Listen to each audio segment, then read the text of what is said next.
Hey folks, I'm going to do something a little bit different here. This is Sean McCormick with Lightroom blog, and I'm going to do before and after with a shot. So here's a shot I did yesterday. It was shot basically with the equivalent of a big stopper, but it's actually just a 10x filter from Hitech filters. It's their new ProStop. I have the older 10x that they have, which gives a pink cast. This one, as you can see in auto white balance, gives a little bit of a blue cast, but that's not a problem. We're going to go through the whole lot of that now and basically just deal with it, and maybe even do a black and white conversion at the end anyway, but we're going to deal with it as a color image initially. Generally speaking, when I'm doing any processing, even if I want to process to a black and white, I'll do the corrections on a color image. Even if it means I'm going into Photoshop, I'll correct the color image and then bring it in back into Lightroom and then do a black and white conversion if necessary there on a virtual copy. That way I'm not making the mistake of working on a black and white copy and wishing at some stage in the future that I had done it on a color version. This is from experience, of course.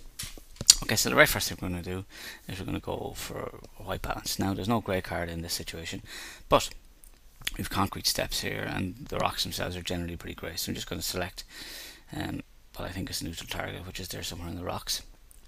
Now I don't think that's 100% close, but this is a landscape, right? So we're looking for pleasing colour, we're not necessarily looking for accurate colour. Okay, and I think that's a reasonable start. Okay, now we've a bit of darkness in here, so I'm just going to drop that back. Oh yeah, generally speaking as well, when I'm on the white balance, I will have this auto dismiss turned off. That way I can select other things if I need to select it. And you can also press W to start the white balance as well. So what am I going to do from here? Well, the next thing I'm going to probably do is, I can see here that even though we have this bit of blown out, it's blown out from the sun, so I don't mind it being blown out a little bit. So I'm going to bring up my overall exposure. Again, this is to taste. Now I do have a new color calibrator, and normally I calibrate every month, but I calibrated last week and it tells you I'm gone already here, but it doesn't really shift that much time over time on this monitor, and I think it was just that I didn't set it for the normal 4 weeks that I use. I could set it up to do it daily if I wanted, and it is pretty quick now with the new one. I might even do a little record of that at some stage. So what I'm going to do now is, the next decision I'm going to make is that I will generally, for landscapes, is that I will start to pull back highlights and I will then open up the shadows. Now if you wanted to go for a HDR look, and I do have some HDR presets that are like this, I bring it to plus and minus 100, but in this case I don't want to do that. Don't want it to be quite that much. I'm going to see what happens when I pull whites. I'm pulling whites to get rid of some of that sun. I'm going to bring the black down so that we just have an actual black in the image, because there's definitely some shadows in the image. The next thing I'm going to do is bring up the clarity. Now for a lot of my landscape images I tend to use a lot of clarity because I just love what it does. I mean, it was originally called punch, and it does add lots of punch. Now obviously with Lightroom 4 they doubled the amount of clarity, which is great for landscape images. So so that's the basics, and I'm going to just add some vibrance to it as well. So I'm actually creating colour, and I will always nip in a tiny bit of saturation too. The reason being that it's a landscape image.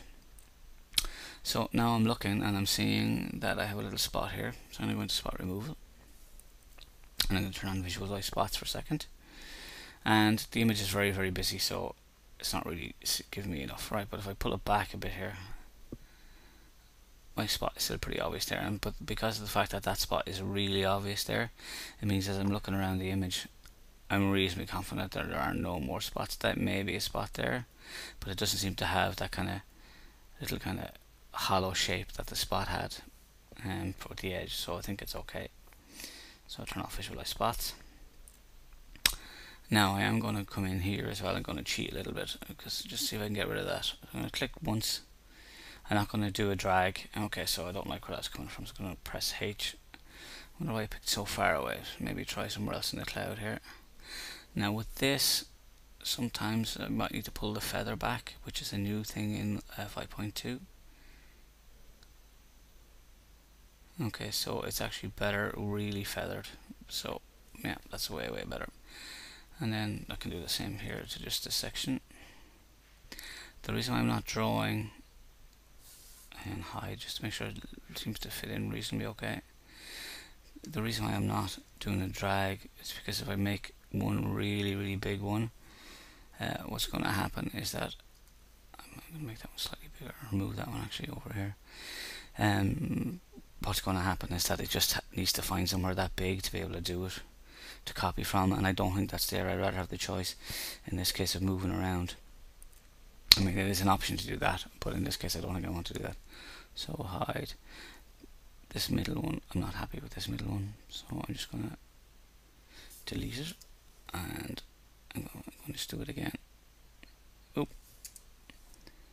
So if you want to drag your stuff, you actually have to hold down the command key, which is new in Lightroom 5. Okay, so I'm happy enough with that. Still not 100%, but it's definitely better than it was. Okay, so I'm looking back, and I'm seeing that the horizon isn't particularly straight. So we're going to go into, oops, didn't mean to do that. So we're going to go into View, into Loop Overlay, and Show. So the grid and the guides on there, as it so happens. In this case, I'm just going to use the guide. So I'm going to come out of spot removal there. I'm going to hold down the Command or Control key so I can line this up along here. And now I'm just going to zoom into the image. All I'm going to do now is again hold the command, and I'm just going to see that my horizon isn't very straight, and I know that the horizon should be straighter than that, but the first thing I need to do before I go attempting to fix the horizon is actually go and apply a lens correction profile. And the reason for that is, as you can see, it's changed the shape of the image. I'm going to remove chromatic aberration because the lens does have a slight bit of chromatic aberration. But now I'm going to zoom in and look, so you can see that it's still not quite right. So if we go in and do it the standard way, which is come in to crop, which is, or for crop, the thing of course about crop is that you're kind of stuck using it in this kind of a screen size, so it's very hard to get it exactly right, so it may require a little bit of maneuvering on our part. So I'm going to hold down the command key or control key on PC, which allows me to use the ruler. You can click on the ruler itself, and of course we can do some manual tweaking, and it may actually be more effective to do manual tweaking because of the fact that it's so hard to see. So I'm going to click here on one point and another point along the sea, because I know the horizon is straight, even if I don't think the rest of it is straight. So now I'm going to press return. The reason I'm pressing return is, sorry, the guide's gone off there, which is what happens when somebody visits you in the middle of recording a video. And zoom in again, but the guide position has stayed roughly the same. So I've done that, and you know what, I'm actually quite close looking there. I'm just going to move this up slightly and see if it meets it along the way. It does kind of meet, so that's kind of a little bit too much. So we can see that like it meets up here, but there's a gap here, so it's too much. I'm going to jump back here, and I'm going to manually put it in as 0.4 and have a quick peek. Okay, that's a little bit better, but it's still meeting slightly. Don't need to be completely anal about this, like, you know, 0.38. And again, pressing return just to enter. Okay, that's a little bit better. Could probably do a slight bit more. Let me have a quick peek at the other end. Yeah, so I'm going to go for 0.35 and see what we have.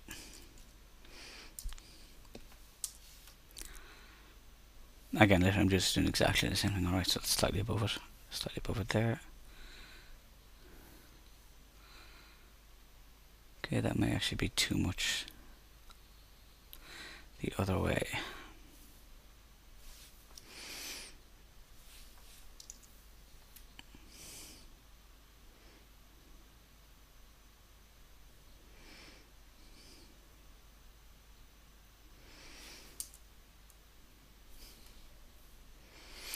Now, you can be as precise as you want with this, like, I went back to 0.43 and I still think it's too far.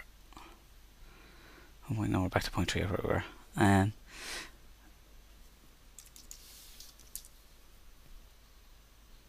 shouldn't really be so anal about it. I'm not normally.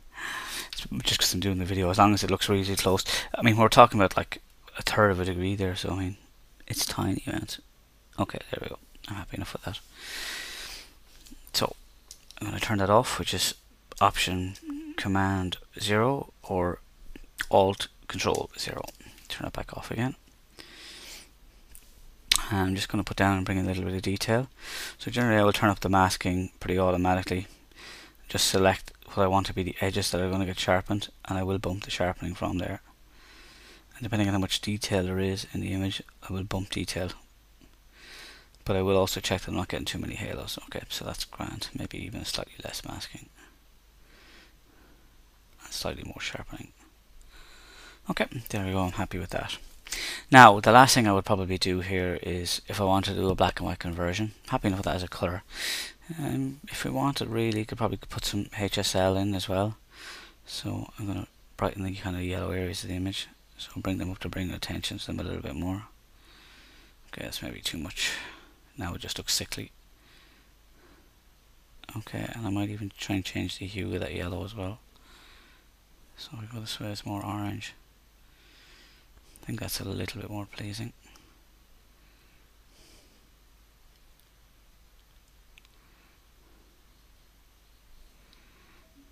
And this is kind of greens, so I'll make the greens a little bit more yellow as well. And I think that's too much, so I'm just going to change them slightly and bring the saturation back as well. Too much. Okay. Now, like I say, if I was going to do a black and white conversion, I would do it a very quick way. What I do is I would pull the saturation completely, jam up the contrast, and because I want it to be a bit richer, I would actually crush the blacks a fair bit just to make it a bit darker. That's just me. Maybe bring some of those whites back and push the contrast even more. If you really want better control over contrast, you could select a different point curve and make it really, really contrasty.